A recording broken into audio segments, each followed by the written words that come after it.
It's election time in the Bluegrass. This is your old buddy, Richie Mathis, and with me is John North. We are at the Harvard of Barberville, Kentucky, my home, Union College. How are you, John?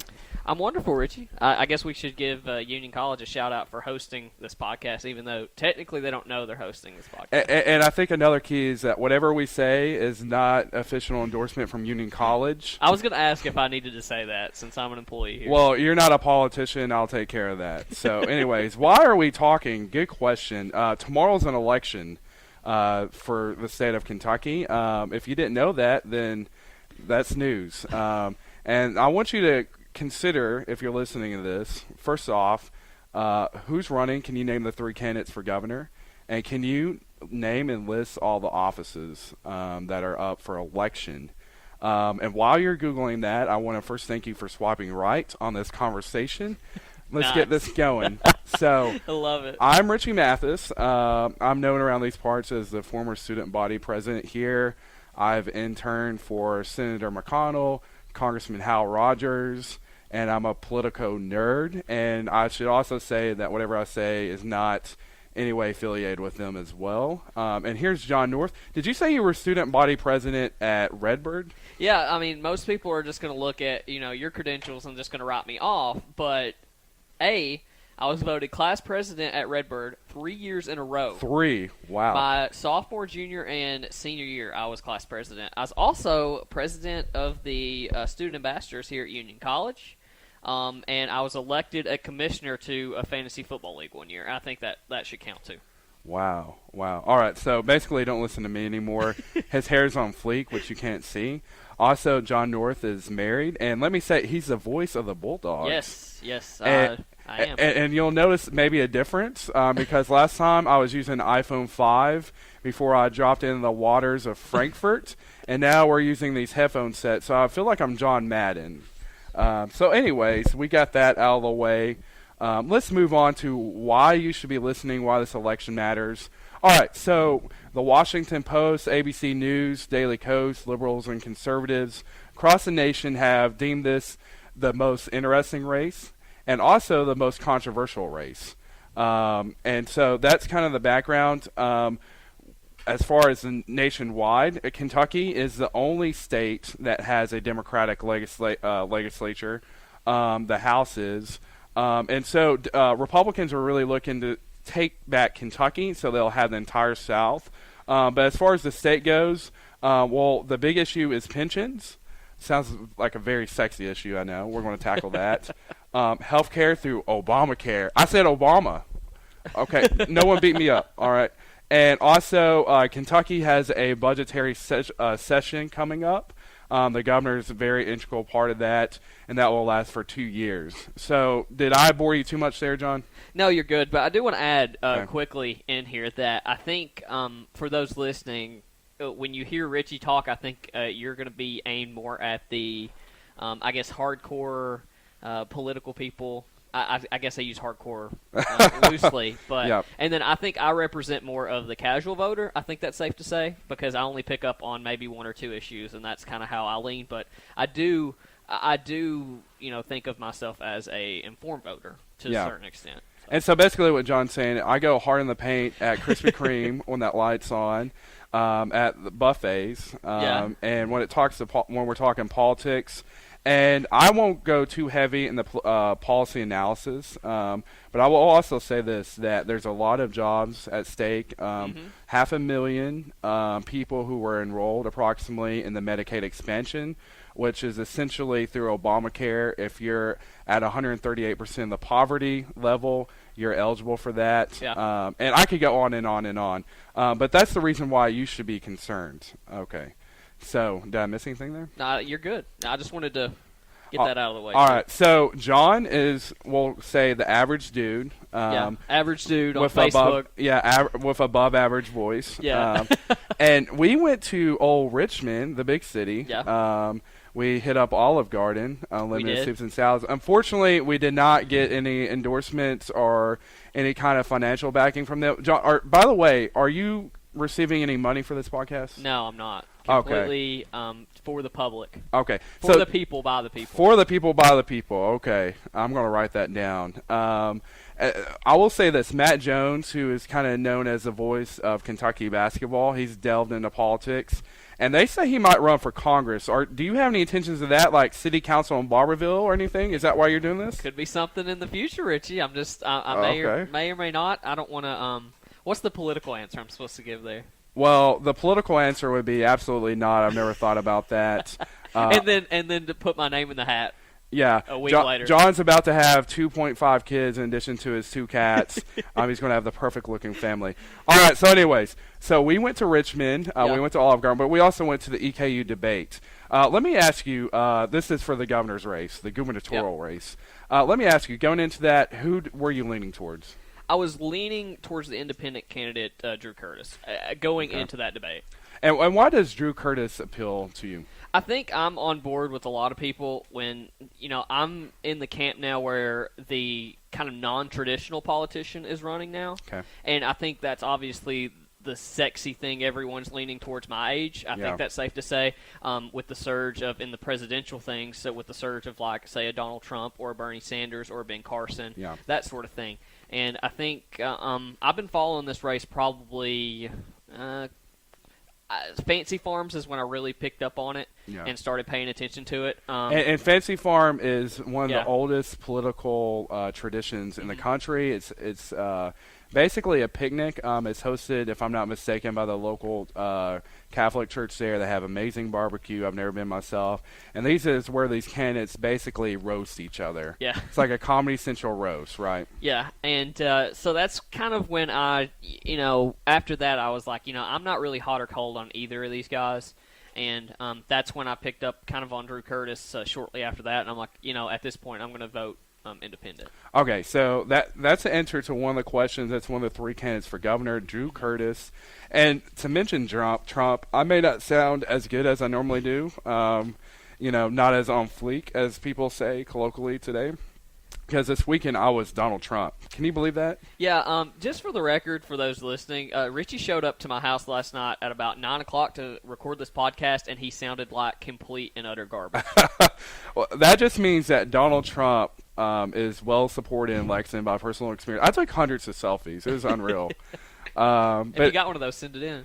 Oh, well. On Facebook, I guess. All right, yeah, most definitely. But anyway, so we got the Democrat. And who's the Democrat? Jack Conway. Jack Conway. And I Googled Jack Conway this morning before the show, and the first thing that popped up was an ad, actually, from Matt Bevin that said, "Look, Kentucky, let's not go on the Conway. Let's go the right way." Right meaning conservative, Conway meaning Jack Conway. So Jack is the guy that has the impeccable hair, amazing hair. It is nice hair. And so when I think of Jack Conway, I think of that hair. What's the first thing you think of? Word association. Honestly, if you just he looks like Harvey Dent from Batman. Harvey Dent. And do you think Harvey Dent could save us? I don't know. He ended up turning into a psychopath, so I hope that's not the direction that Conway goes. Yeah. I mean, me too. We'll just say his hair's on fleek. It kind of reminds me of a John Edwards. And kind of rolling off that as a personality, I think he's very stiff. I think he's very robotic, kind of, just because I pay a lot of attention to that sort of stuff. I pay attention to body language. I pay attention to personality. And he just seems, he doesn't seem as real, I guess, as Matt Bevin, which I'm sure we're going to talk about next. And that's sort of what critics say of Hillary Clinton, and we won't get into presidential politics. Please no. But he was actually asked this question. He said, growing up, I was meant to say, yes, sir, no, ma'am, etc. And so that's the reason that he says it. And I will say this, too. He's not a conventional style, get up there, Kentucky politicians, pat you on the back. And I actually think that turns into a negative because he spent most of his time fundraising. Yeah. And then that's where you see all these ads on television and all these pamphlets my grandma got. You've probably seen them. Yeah. Oh, my gosh. It's Halloween. It's not even Halloween. I'm still scared from all of it. So, anyways, Jack Conway's been the Attorney General the last 8 years. He ran against Senator Paul in the senatorial election of, I believe that was 2011. And he's up for re-election this next year, so that was 2010 actually. But anyways, so that's what he's known for. There's a couple other things he's known for. Let's talk about Matt Bevin. What's the first thing you think of when you think of Bevin? Just from the ads, the first thing that comes to my head is the bailout Bevin. Bevin. Yeah, from those negative ads. But talking about the debate we went to, I felt that he come out the winner in that debate. I don't know. I'm sure you felt the same. And like I said, I went in with with Drew Curtis obviously as my pick, but I thought Bevin made some strides in that debate. I can entirely agree with you. He definitely had that edge to him. He's like, we got to come out here. And if you watch the debates, which I encourage you to at least Google and watch one of them if you're listening to this, Jack Conway has always said K through 12 education. We're going to focus on things like Head Start. And then he's also said, my budget's been cut 40%. I did that myself. I'm a fiscal conservative, even though I'm a Democrat. And we brought back tax-paying money, etc. And then Bevin called him out on that and said, wait.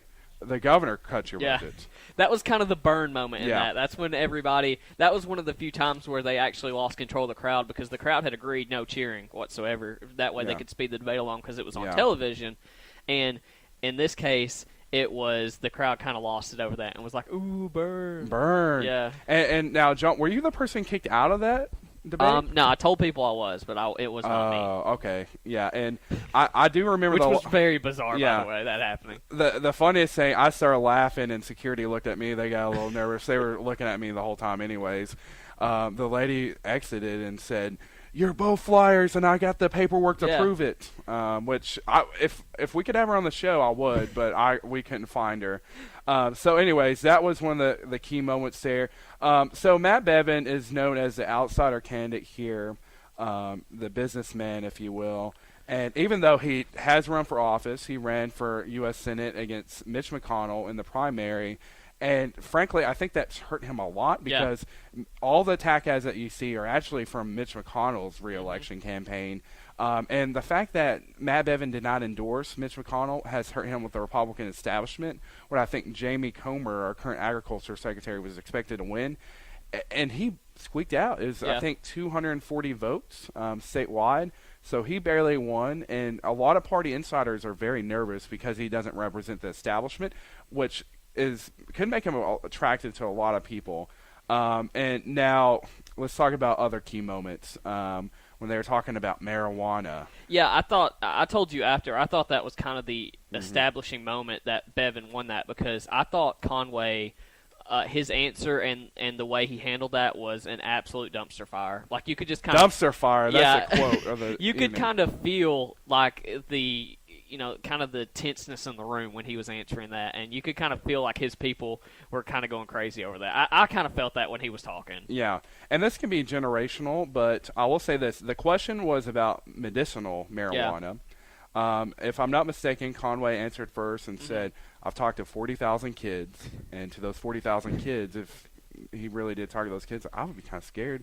His hair's on fleek, though.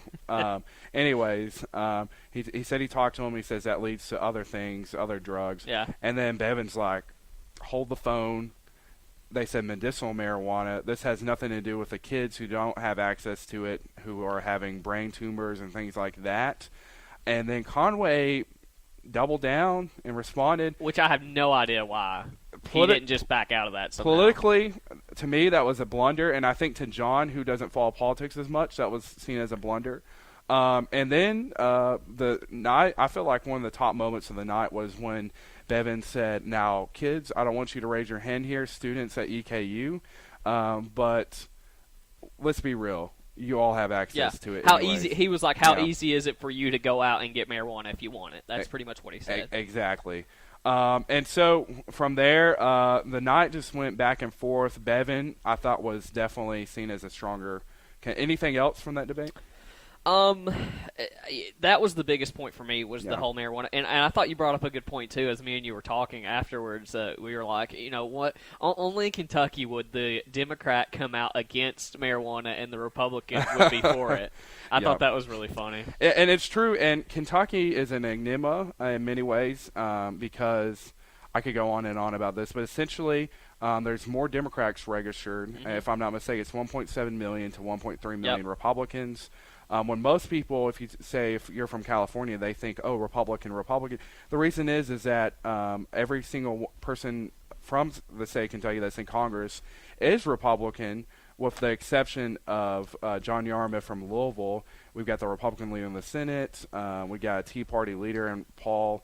But the last presidential, I guess, Democrat they voted for was Bill Clinton too, as well as a state. So exactly, it's just weird that the Democrats. Yeah, and to put this into perspective on the state level, okay, the House is solidly Democrat, but for the governors, the last 45 years, there's only been one Republican, and that was Ernie Fletcher, who was mired in so much controversy. He lost his reelection, and Bashir's in. So.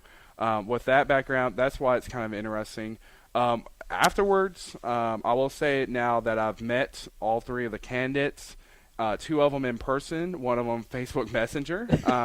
We tried to get all of them to come on, but unfortunately Drew could not make it there, but he has been responding to me on Facebook, which is pretty interesting, his usage of Facebook. And before we kind of move on, we met Matt Bevin after the debate. And it was like night and day. This guy was like the friendliest dude. Patted me on the back. I said, I'm undecided at this point. And he said, come on, dude, how could you be undecided? Will you formally vote for me for governor? And I was pretty blown away. I know he's a politician. What did you think? Yeah, I thought it was really cool of him to because my thing was I made sure to watch what the candidates did after. Me and you both did that. Yep. Because we'd never been to a debate like that and got to see what happens after. And I kept my eye on both of them just to see what they do. Bevin almost immediately, from taking pictures, went out into the crowd. And I thought that was really huge. And I understand, like, he's putting on the full court press at this point. Because, obviously, everyone's saying that Conway has the edge on him heading into the election. So I knew that Bevin was kind of putting on the full court press in the debate, but for him to go out in the crowd and kind of meet with people, I thought that was really cool. I was watching Conway, and he kind of took some pictures. He glanced over to see what kind of crowd was left, and then he kind of shuffled off stage behind everything. But he made sure to look and see, and I think he made that choice. All right, I'm just going to go. Yeah, and I think that's sort of symbolic. I mean, Bevin is the outsider, whereas Conway's seeing, okay, I've been here, now I'm going backstage, I'm going to fundraise, I'm going to get the backers of the establishment. He basically ran by himself, which is extremely rare for primaries, especially Democrats. And then also, I think he met with some students at EKU afterwards. Another interesting point is, this is something Conway's attacked Bevin on, is the media. After that, I saw his press conference. Bevin refused to answer any questions from the Herald Leader, and then the other reporters attacked him, and then Conway's just over there and saying, see, this is why this guy can't be governor. Yeah, and I'm glad you went because I want to go from the debate we went to. I lost our audio there for a second, but I wanted to go from that debate we were at to that evening after, and then the next debate on KET, because I think there was a big contrast between that night where I thought Bevin won, you thought Bevin won, to the next night and afterwards as well. Yeah, so let's talk about that. So a little background. You mentioned the polls. Conway has led about 5 percentage points, which is outside the margin of error around there, which is about 3 to 4%. It all comes down to we'll talk about this, who will win. We'll mention that. So Bevin's in a position where he's trying to come from a position of weakness, I would say.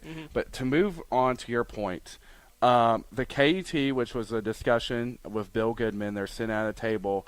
Bevin was even more adversarial there, I thought, which is weird. Which is weird because they're seated right beside each other. And so they're going back and forth. And then I said, I actually called in, and they answered. I said, I'm old Richie Mathis from Corbin. Can you ask a question? Basically say something positive about the other candidates. Were you able to see that? Yeah, I saw you posted it. Okay, yeah. and I didn't watch the debate, but I saw where you posted it on Facebook. And so I'm trying to look cool on Facebook. Aren't we all? Yeah, and so Conway previously alluded to that, and he said, Bevan, I applaud you for adopting kids who may not have the home that they do now. And Bevan, in his very serious look, thank you. Exactly. And then they moved on. And then Bill Goodman asked a question. Now, Mr. Bevan, will you say something positive about Conway, essentially? And he paused for a moment, but then he got straight to the beat, and he said, for about 30, 40 seconds, he fumbled. He said, Mr. Conway, I look forward to seeing you in the private sector from all the good work you've done as a public sector person. And I thought that was a very telling moment. He cannot say anything positive. He had to make it into that snarky moment. What do you think? I agree with that completely. And I think that hurts him because it goes back to what we were talking about with Kentucky politics. And, I feel like the good old boy does pretty well. Mm-hmm. And Bevan doesn't come off as that with. And I think the big word and the buzzword that had been tossed around is temperament. I think that's been a word tossed around a lot about Matt Bevan here in the last couple of days and weeks leading up to the election, and I don't think that's a good thing for Bevan. Okay. So, John, how long have we been talking now? 20 minutes. We're working on 21. 20 minutes. Okay, I was going to make this promise earlier, but I try to not make promises. You may want to bump that back a little until like 32 now because... Okay, the promise was if we go with 30 minutes, I'll run 30 laps around the state capitol shirtless. And John here, who's watching his diet, he has to eat 40 or 30 donuts. And so that's both our incentives here. So we're going to try to speed this up. All right, so let's talk about what's... Is that in a day, or is that like... on election day. Okay. Yeah. Anyways, so let's talk about this. His wife looked at us like, no way. Let's talk about the other candidates. So once you go in to vote, you're like, okay, I kind of heard of these people for governor, but what on earth? Who are all these people? Can you name some of the offices off the top of your head? State Treasury, Attorney General, the governor's obviously race, and like agriculture. I know that one's. That's off the top of my head. I'm not looking at your list at all. That's what I can name. Okay. I can. Unless I'm looking at a list, I can't name like who's running for what. And honestly, at one point not long ago, I was with you. Mm-hmm. You named most of them. Of course, lieutenant governor. Yeah. These are the constitutional offices, and I can't remember if you said auditor. No, I know you said treasurer. I knew that was one too. Okay, so we got those covered. All right, so we mentioned briefly the candidates for governor. We talked about their debate performance. Later in that week, I actually wrote a letter to the Courier-Journal, which was published. I want to touch on that too. So let's start at the top. Let's talk about the gubernatorial candidates. I think we've talked a lot about them, but as far as the state pension, basically Bloomberg News has said that we're in the worst condition for this. Mm-hmm. And this includes, I think, 6 or 7 categories, including teachers. And basically the way it's set up, and stop me if I go into this weird world of policy. Basically, the way it's set up is we have a defined benefit system, which means is you pay into the pension and then you'll collect it at retirement. And in this huge pot of money, that's going towards investments. The people who are currently working pay into that. So ideally, it never goes down. Yeah. And the more money in here that you have, then you have larger returns on investment, and it's safe. Well, since the Patent Administration, the General Assembly, and the governors have been taking money from that, the benefits have increased from my understanding of it. We've been taking money from it, and then the stock market crashed. Yep. All of a sudden, this affects the way we borrow money. We're not the federal government. We can't print out dollars. We have to have a balanced budget. And our credit ratings taking a huge hit. And so this has become a major issue with this budgetary session come up. They did make some amendments with double dipping and things like that in 2013. But Jack Conway has essentially said on this issue, okay, we're going to have the suggestions from the General Assembly, the outside group that was suggested, and we're going to roll with that. Whereas Bevan has kind of taken a little more radical approach, which may be needed. I don't know.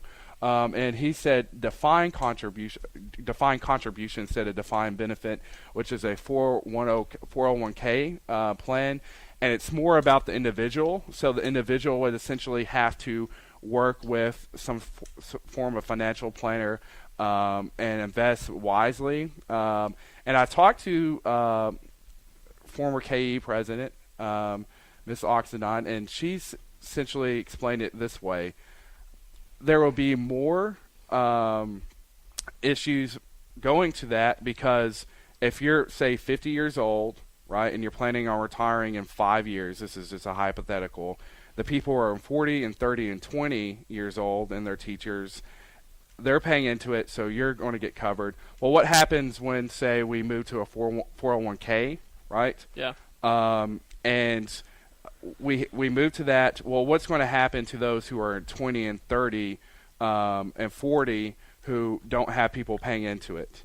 All right, so I may have scrambled that a little bit, but this is a huge issue. You could let's put it this way: you could do a whole podcast on just that. Yeah, just exactly. what you're talking about, and you try to fit it in about 3 minutes there. Yeah, and so that's sort of the issue at hand. And Conway, to me, has been a little too cautious on this, while Bevin may be too optimistic about his plan. Whereas Drew Curtis, and neither candidate has really talked about it as much as they should. Drew Curtis has a specific plan, and I actually agree with him more than the other two candidates. And I've talked to Frankfurt insiders, and no one's really too excited about either candidate on both sides. So that's a major issue. And then education, right? So to me, Conway has focus on basically K through 12 and then the 3 and 4 year olds. He's saying that's a large return on investment. And I encourage you to go to both of their websites. I feel like Conway has focused on education more than Bevin, and Bevin's saying, okay, the system doesn't work, but he hasn't offered good alternatives. And some of the alternatives have not been tested, right? Yeah, and I think the biggest, also, that's kind of the issues you're leaning on. Obviously, the big issue for me is economical development here in southeastern Kentucky, because I obviously come from a coal county and I live in Knox County now. Yeah. So that's the biggest thing for me. I know both of them have kind of touched on a couple of things, but obviously that's the biggest thing for me. But I think it's the same thing as you with these two. I don't think it's been talked about enough. I don't think they've kind of obviously the buzzword is coal, which is sad because people are just going to hear that and they're going to vote one way or another because of that buzzword. But I want to know what's the alternatives. If there's no coal jobs, where do we go from here? It seems to be like the Golden Triangle, Louisville, Lexington, Northern Kentucky is doing fine. The car industry there's doing well. Lexus just built their first car in North America up there. But where we're from, Corbin, last week, Bevin mentioned this, laid off 184, if I'm not mistaken, people from the railroad. And so this is a huge issue from where we're from.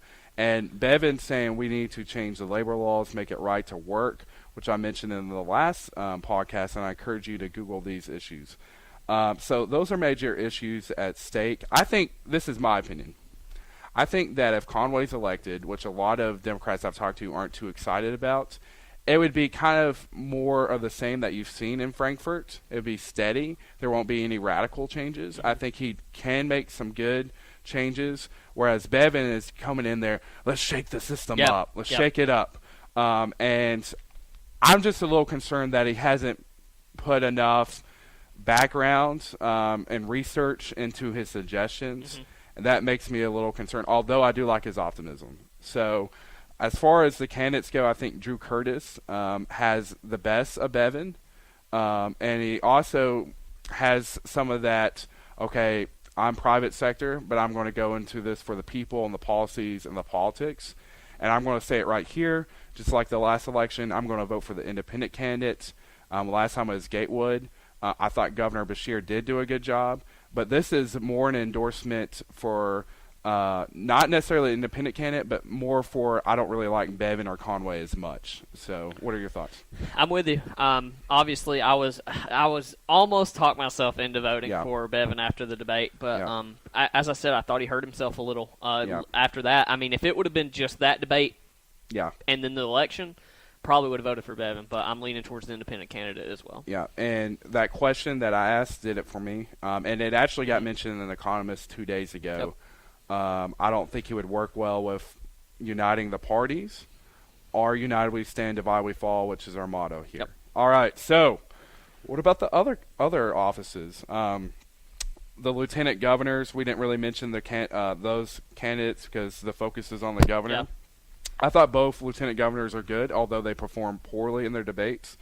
So let's move on. Let's talk about Secretary of State. And who's running as the Democratic candidate? Where are we at here? Right here. So, Allison Lundgren Grimes and Steve Kipner. Nipper. I can't say this. All right, yeah. So we apologize to you, Steve, but sorry, I don't know if it's going to matter that much. Yeah, exactly. Grimes is a well-known person because she ran against Mitch McConnell. I was kind of hesitant to support her in that election, but I think as Secretary of State, she does a great job. Yeah. For me, we've talked about this. I'm a big fan of hers, and it's not so much because of her policies or because of what she stands for. Yeah. I think she is a phenomenal politician. I love the way she speaks. I love her as a speaker. I think she's great, and that's part of the reason why. And I think that's part of voting for somebody is because of their personality and because of the way I've seen her speak live. I watched her speak at Fancy Farms, and she just kind of commands that attention when she speaks. And I really dig that out of a politician. I tend to agree, and she has done good with civic education as well. All right, so Attorney General, it's Andy Beshear and Whitney Westerfield. This election actually has received quite a bit of attention. Andy Beshear has raised a lot of money, more than any other candidate in history. And that Beshear, that last name may sound familiar because his dad is governor. And critics have actually said he's getting donations because of his dad and and the favors left over. And I will say this, and we'll talk about Whitney for a moment. Whitney's a state senator. He's on the Judicial Committee in the Senate, and he's actually chairs that.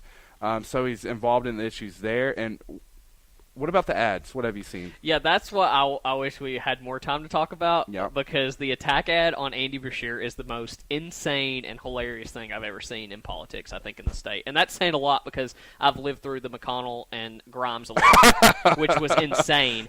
But the zombies have come out of the closet. Obama's shadow has come back. Them attacking Andy Beshear, and the attack ad just goes, Andy Beshear, and might as well call him Andy Obama. And it just cracks me up every single time. I can't stop watching. I'll rewind it every time it comes on. And that attack ad has mostly come from outside contributions because Westerfield has not raised that much money, which is scary. Yeah. The PACs that are coming in. What does the Attorney General even do? Okay, the attorney. That's a good question. The Attorney General is widely seen as a stepping stone to future office because of its importance. It's the chief litigator for the state. They're also the chief law enforcement officer. They go after the criminals. That's currently Jack Conway. Greg Stumbo was, and I'm not mistaken, Bill Clinton got his start as Attorney General in Arkansas. And so with drugs in Eastern Kentucky, that's a major issue. Yep. The rape test kits, which has been a major issue. There's just so much. And so that's kind of the brief. All right. We're at 30. Oh my goodness. All right. I didn't make that promise. I don't know if I make that promise. I'll have to go back and look at it. Now I sound like the politician. Typical politician. All right. So let's speed this up. I endorsed Andy Beshear because I was in KYA, Kentucky Youth Assembly. I was the Chief Justice, the Youth Chief Justice for a weekend in high school, which was pretty amazing because at the dance, all these girls wanted to dance with me, whereas freshman year when I was nothing, they didn't dance with me at all. And so my advisor comes up to me. He's like, I'm an attorney from Louisville. And he's like, my name's Andy Beshear.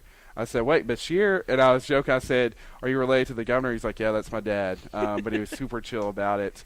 And so I've actually known him to be a good guy behind the scenes. Well, I'm going to vote with you on that one. How about that? All right. So I think we're going to have the same – kind of going to have the same going down the line here. All right. So state treasurer, this is a position I frankly do not know the difference between state treasurer. I do know some differences with the auditor.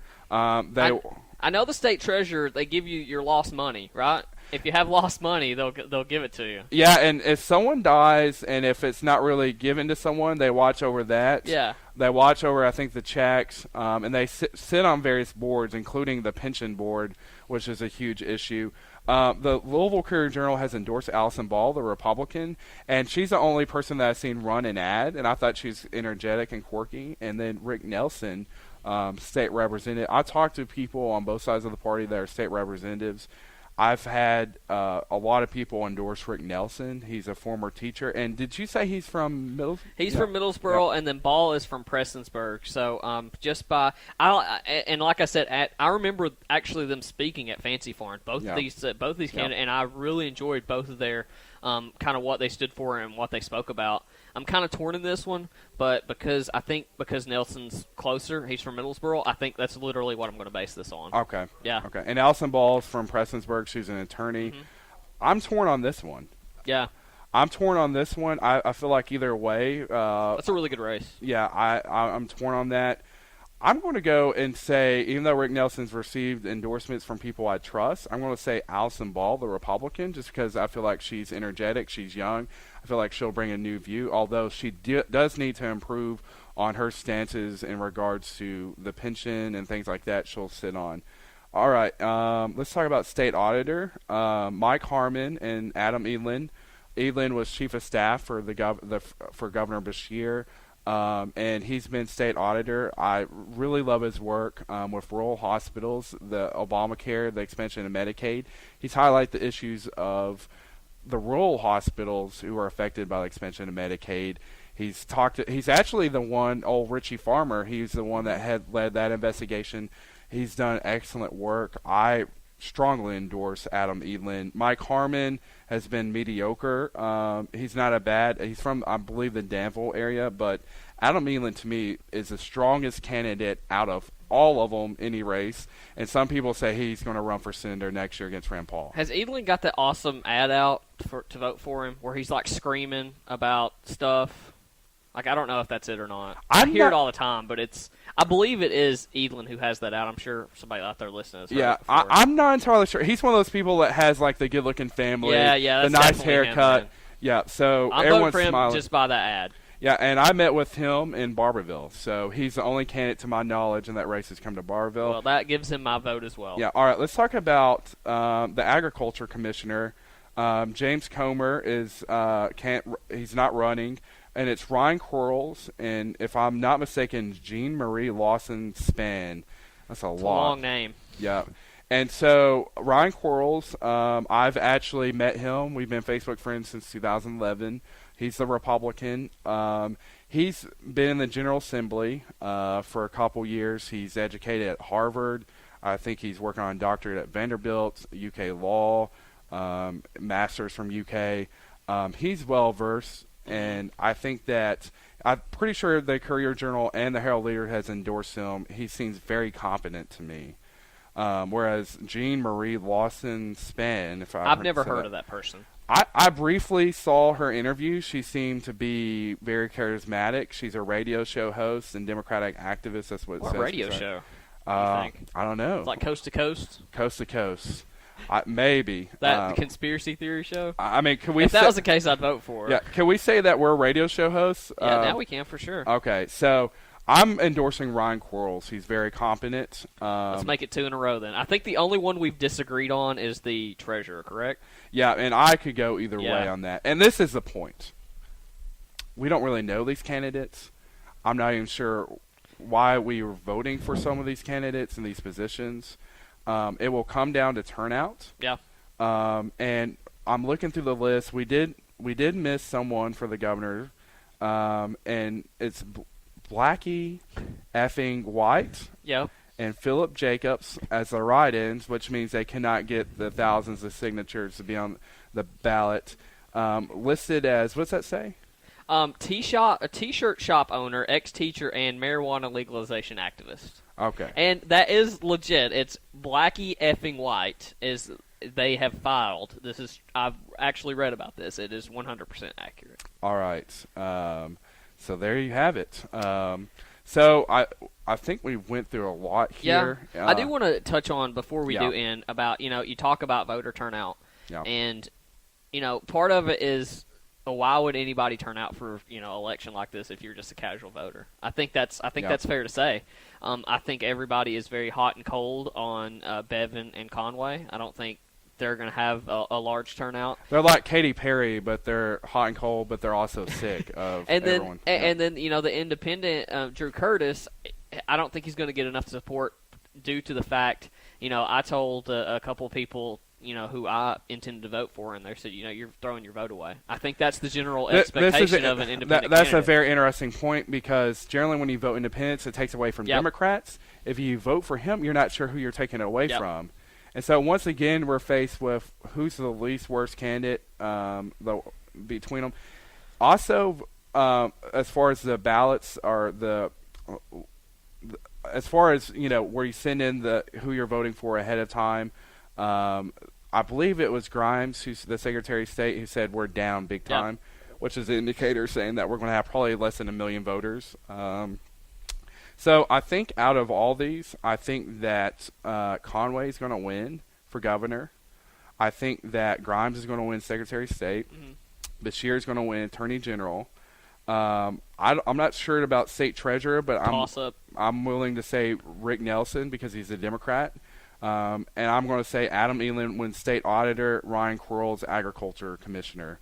And so, did we miss anything? I think we're good, man. We went 40 minutes, so I got to eat 30 donuts now. Oh gosh, that's going to be delicious. All right, and I've got to run around the Capitol, right? Oh man, you got to go back and we got to go back and see if you promised that. I can do some post editing in that. Okay. Yeah. All right. So, anyways, thank you for listening. Good job, Richie. Yep. You did fantastic. Once the light came on, it was like and you actually showed up prepared today instead of last night when you literally looked like the cat drugged you in. Yeah, and the cat does not like me at John's house. No. So anyways, thank you for listening, and I encourage each and every one of you to search the issues, fact check what we said, and shout out. Let's have